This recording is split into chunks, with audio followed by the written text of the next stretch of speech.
We have defensive coordinator Lance Guidry. We'll go straight into questions for Coach Guidry. Coach Guidry, heading into the season, some people, myself not included, have questions about the secondary. Just how do you think they performed Saturday? Just what are your biggest takeaways from that group? I thought they were really focused. They knew it, the types of things they had to defend. We thought going in, we was really worried about a lot of the crossing routes, the deep overs. That was his favorite throw, so we spent a lot of time for about 3 weeks working on that. The free safety coming out of the post and really jumping across or in the corner climbing, and it probably happened twice in the game. Mish picked one of them right by the goal line, and the other time we got sacked. So thought they played well. OJ competed really hard, you know. I was laughing. OJ, when that first motion that went across the field, they completed a bootleg, and he knew what he had to do. He said his legs wouldn't move. So we kind of laughed, but we kind of settled him down. But I thought Porter played well.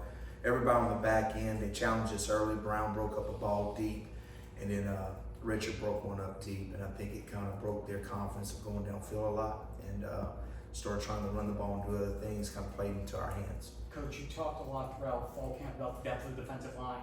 Once Ruben goes down after that first drive, just what did they show you throughout the game about just what you guys had even when he's not there? Yeah, we just kept rolling different guys in there. We played different guys at tackle position.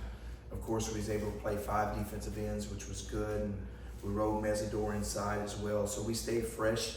And I thought it helped us in the second half, you know. So I do think that's the strength of our defense. And if we can continue to play a lot of people, I think we'll be able to play a little bit more as we go and get more guys experience. So that'll be good because it really helps on the back end with us being a little slight with numbers. Lance, was Mish Powell's first game in your defense. Had a pick, played really well, graded out really well. Just what did you expect from him coming into the game, and how nice he lived up to those expectations? Yeah, he's got a demeanor a lot like Cam had. You know, he kind of calms the storm back there. He's vocal. He knows a lot of football.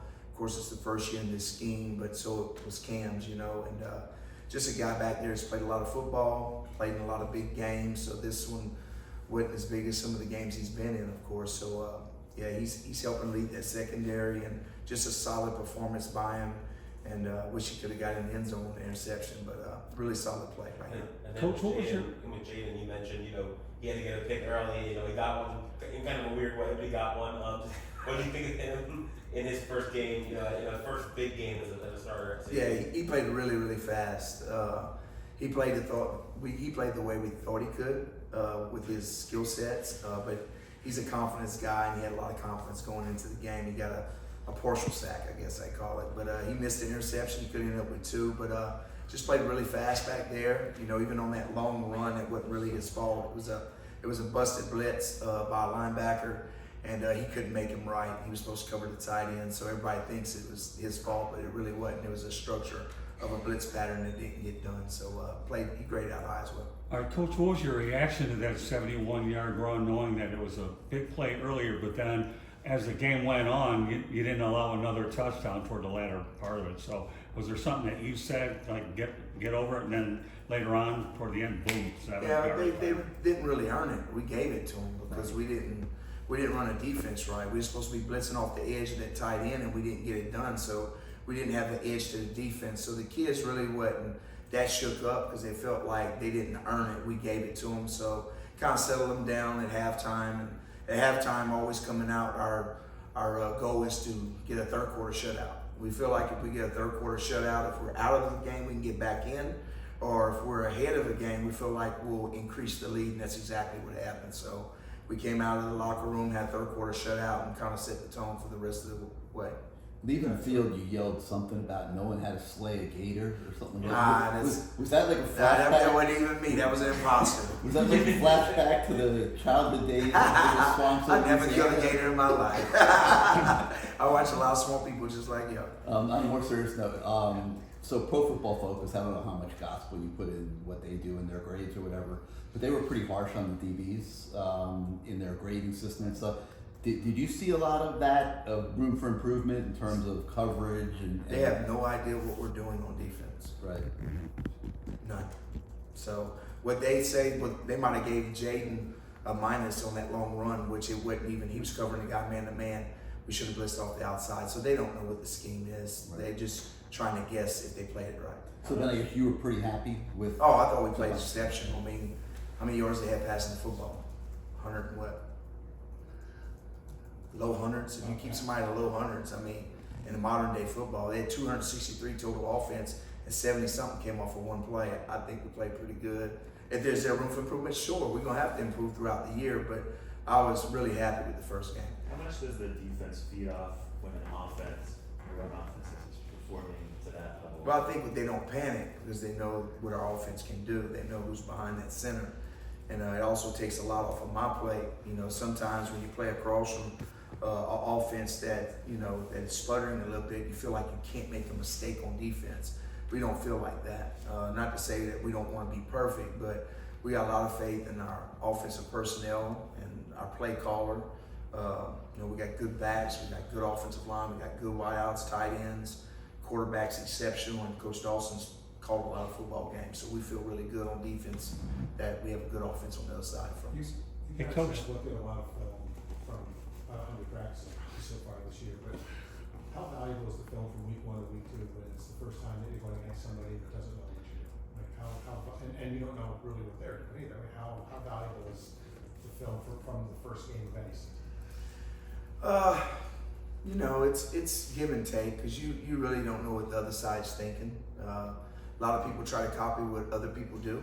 A lot of guys change up and they hold things back for certain offenses, certain defenses. So you really don't know from week to week. The worst thing you can do is have a lot of film on somebody and you practice on everything and you don't get good at anything. So last week, going against Florida, of course, we took like their 5 to top 7 plays that showed up in every game.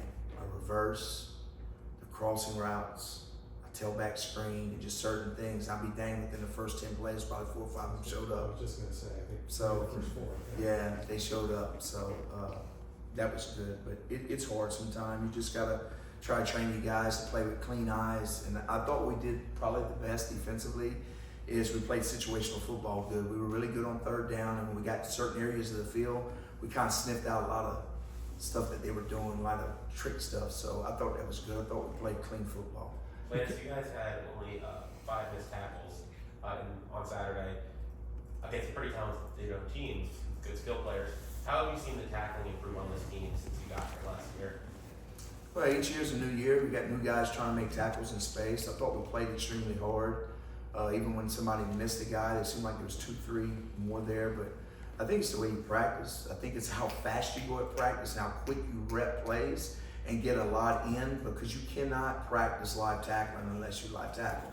And we only tackled against our offense 2 scrimmages. The first one, we were god awful. The second one, we were okay. We tackled our best in the game the other day, and we hadn't tackled probably 2 weeks out. But our scout team gave us a really good look, and we just ran a bunch of plays as fast as we could, and our kids played with a lot of confidence, I thought.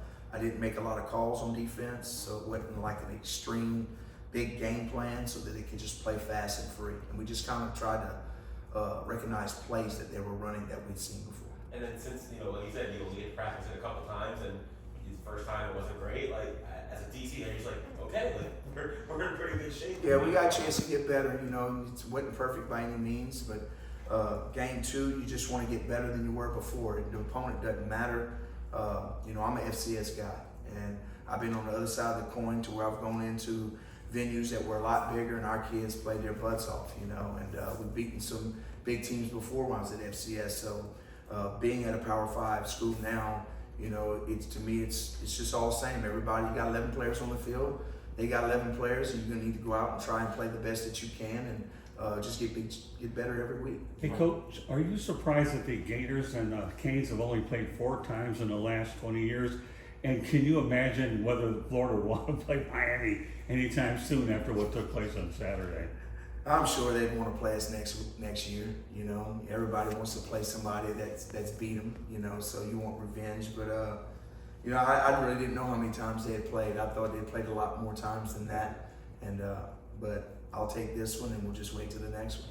With Tribune coming in this weekend, what are your thoughts on that offense, dynamic quarterback, and how was the communication systems? I know that was kind of a big topic with you and the linebackers. It kind of went out a little bit at times. D-Nick couldn't talk to the linebackers, and we had to signal it in. So I call it through the headset, and a lot of times Coach Nickerson, he's the one talking to the linebackers, giving them a call, just some reminders. But there was times in the game, probably about 15 to 20% of the time they couldn't hear for whatever reason, so we had to signal it in. But for the most part, it's a lot better than signaling the whole thing. But I thought it was pretty clean on our end. It's a lot worse at practice. It's a lot louder at practice. What we did at, in the indoor facility. So for the most part, I thought it was good. And then thoughts on FAMU Richardson coming in, dynamic quarterback, that offense you're going up against? It's a lot of the plays they run this week are like the ones last week, just looking at him. He's a competitive son of a gun, he makes their offense go. They got good tight ends, and they got a couple wide receivers that they're going to cause a little bit of problems. So we're going to have to do what we did last week and try to beat them at the line of scrimmage, and then just play with great eyes, because I'm sure they'll have a lot of different things, different tricks they'll try to do on us. You lost Bain and Damari early in that game. What did you learn about your depth and your defense after that? It's always been a mentality everywhere I've kind of been. It's just, the 11 guys out there playing as one. So try to mix as many people up at practice as you can, playing with each other. So, as a coach, you hate to lose your good ones like that in a game, but the next guy got up there and played, and you just kind of get over it. It's kind of like being a high school football coach and all those seniors walk out the door and you're left with the juniors, sophomores, and freshmen. They got to step up. You don't know how you're going to do it, but somehow, some way, somebody steps up. That's how it kind of happened the other day. We know we had a lot of depth at defensive line, but the secondary was kind of scary when Brown went down, because then you say, okay, well, what if Porter goes down? Who's going to play nickel? We're running out of corners, so it's just that whole deal. But I thought they was up for the challenge, and I was proud of them. Who was We'll do a Meslin's couple more first game quick back since he got hurt last year? How do you feel like he performed? He played hard. He played good. He I'm sure he thinks he could play better, but it's been a long time since he played football. He played some inside, played some outside. But I think you'll see him get better through the next probably 2-3 games to where he'll be back in stride. And he looked a little tired out there at times, but he's been limited at practice. He hasn't practiced whole practices, so he's really not in total game shape yet. What were your thoughts on Tyler Barron, his first game in your defense, and his first game with UM? He made a bunch of good plays. Made a good play on the quarterback. Of course, when he tried to pull it, hit the quarterback like 3 times. Had a big hit on the interception that Mish got. So real instinctive player, but probably the most impressive play was him trying to run down the running back. He was chasing, he couldn't catch him, but he made a swipe at him, and that's what winning football is about. Because if he makes that stop right there, we hold him to field goal. You never know how that goes. So I was really proud of how hard he played, and he's gonna have a good year. Talk to us about Chase Last Smith. question. Chase is getting a lot better, man. Chase has played some good, meaningful snaps. He's gonna get better through the course of the year. It seems like he's getting further and further away from that knee injury. It looks like, so playing with a lot of confidence. Happy for him. He's had a long road, and it's time for that pays off. Awesome. Thank you. Thanks, Coach Dawson. Thank you.